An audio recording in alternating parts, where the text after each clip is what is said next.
অবলম্বন করেছে। তাদের স্বপ্ন পূরণের জন্য আজকের এই ভোটটা খুব গুরুত্বপূর্ণ এবং একটা ইনসাফপূর্ণ, মানবিক, সমৃদ্ধ নতুন বাংলাদেশ গড়ার জন্য 18 কোটি মানুষ কিন্তু দেশের এই রাজনৈতিক পরিবর্তন ঘটিয়েছিল এবং তারই একটা পরিণত রূপ লাভ করবে আজকে ভোট গ্রহণের পর জনগণের নির্বাচিত জনপ্রতিনিধিদের মাধ্যমে যে সরকার গঠন হবে। বাংলাদেশের মানুষের সে আশা আকাঙ্ক্ষা, দুঃখ কষ্ট লাঘব করে একটা ইনসাফপূর্ণ সমাজ তারা গঠন করবে। সেই কারণে এই আজকের দিনের নির্বাচনটাকে আমরা খুব গুরুত্বপূর্ণ মনে করি। Free, fair and credible election বলতে যেটা বোঝায়, সেই নির্বাচন হতে গেলে বাধাহীন পরিবেশ থাকতে হবে। ভোটাররা যেন বাধাহীনভাবে আসবে, আনন্দে ভোট দিয়ে তারা চলে যাবে এবং ভোট কেন্দ্রের কম্পাউন্ডের মধ্যে ইলেকশন কমিশনের যে নিয়ম, সে কোনো রকম ব্যতিক্রম কোনো দল, কোনো প্রার্থীর সঙ্গী সাথীরা যেন না ঘটায়, সেটা আমিও একজন প্রার্থী হিসেবে সকল দেশবাসীর কাছে, ভোটারদের কাছে আমি সেই প্রত্যাশা করি, সেই আহ্বান জানাই।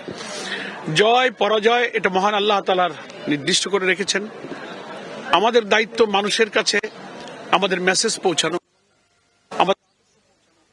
কেমন বাংলাদেশ আমরা গড়তে চাই সেটা মানুষকে জানানো। আমরা দীর্ঘদিন ধরে জাতির কাছে সেই মেসেজ পৌঁছাবার চেষ্টা করেছি।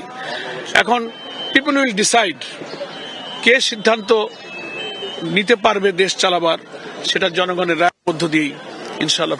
একটা ভোট হচ্ছে, আবার দুইটা ব্যালট আমরা পেলাম এবং একই বাক্সে দুটো ব্যালট আমরা ড্রপ করেছি। আমরা ভোটারদেরকে মেনে ভোট কেন্দ্রে চলে যাওয়ার জন্য আহ্বান জানাবো।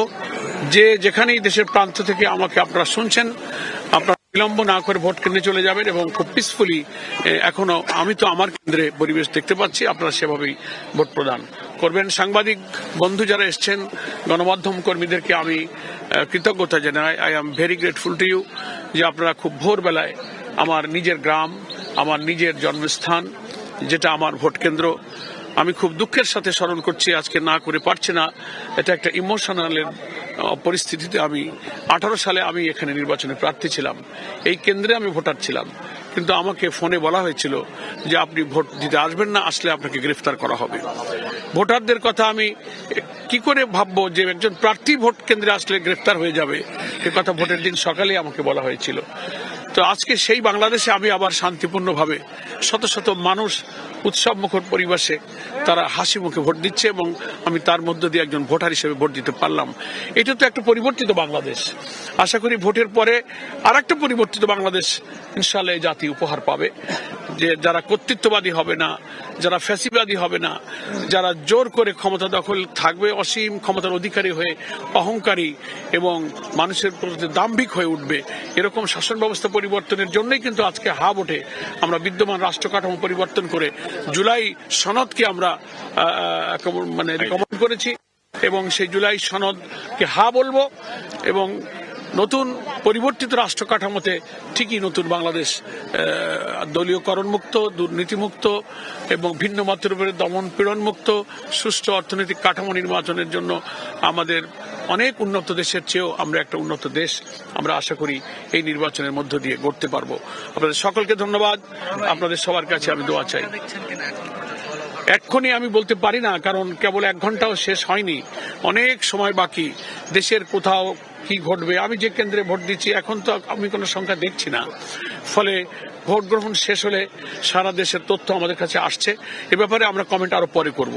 হ্যাঁ, আমরা এই মুহূর্তে আমি কোনো সংখ্যা আমার কেন্দ্রে বা আমার যতটুকু সোফার মাই নলেজ আমি দেখছি না। সকলকে ধন্যবাদ। আসসালামু আলাইকুম। দর্শক তারপরে একভাবে ফোন দিয়ে যাচ্ছে।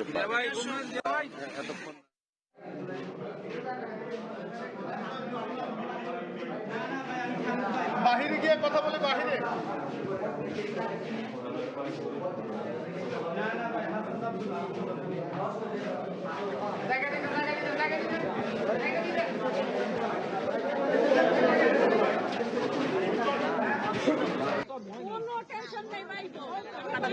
আর সত্যি একটা লইছি আমরা এর পাশে একটা হাত দিয়ে সকাল থেকেই আপনারা দেখেন, সকাল থেকে সকাল 7টা থেকেই মানুষ লাইনে দাঁড়িয়েছে, ভোট দিচ্ছে এবং দীর্ঘদিন 1.5 দশকেরও বেশি সময় ধরে মানুষ ভোটাধিকার প্রয়োগ করতে পারেনি।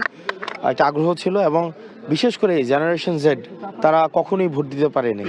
এবং 2000 এবং এটা প্রায় আমাদের মানে আমার আসনের অন্তত হচ্ছে 1 লক্ষ ভোটারের নতুন ভোট, 1,30,000 ভোটারের প্রথম ভোট হচ্ছে আপনার এই ভোটটা। তো সেই জায়গায় একটা আগ্রহ রয়েছে, উৎসাহ রয়েছে।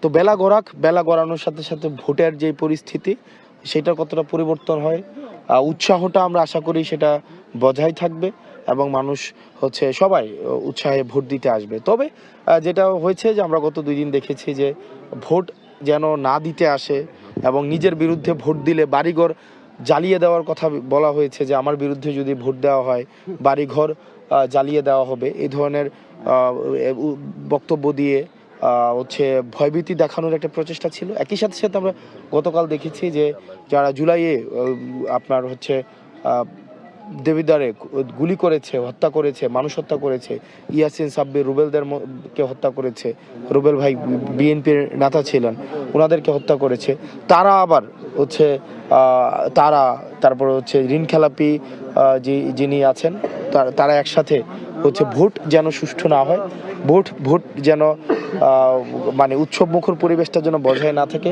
সেটার তারা চেষ্টা করছে। গতকাল সেটা আমরা বলেছি। এই তো আশা করি বেলা গড়ানোর সাথে সাথে যত বেলা গড়াবে আমরা ততই বিজয়ের দ্বার প্রান্তের দিকে আমরা যেতে থাকবো ইনশাআল্লাহ। জি এজেন্ট ঢুকাইতে কোনো সমস্যা হচ্ছে কিনা আপনাদের?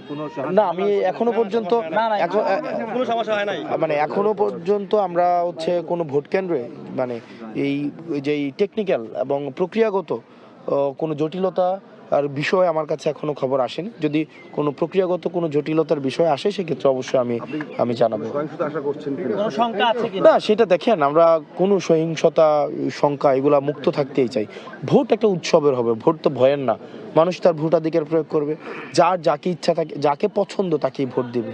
তো এটা আমি মনে করি না। দেবিদ্বারের মানুষের কাছে আহ্বান থাকবে, আপনি যাকে ইচ্ছা ভোট দেন, শুধু ভোটের জন্য আপনার ব্যক্তিগত সম্পর্ক অবনতি ঘটুক আমরা সেটা চাই না, তবে ভোট দেন, যাকে ইচ্ছা দেন। এবং আমরা প্রত্যাশা করি যে সামাজিক যে সৌহার্দ্য সম্পর্ক সেটা আপনারা বজায় রাখবেন।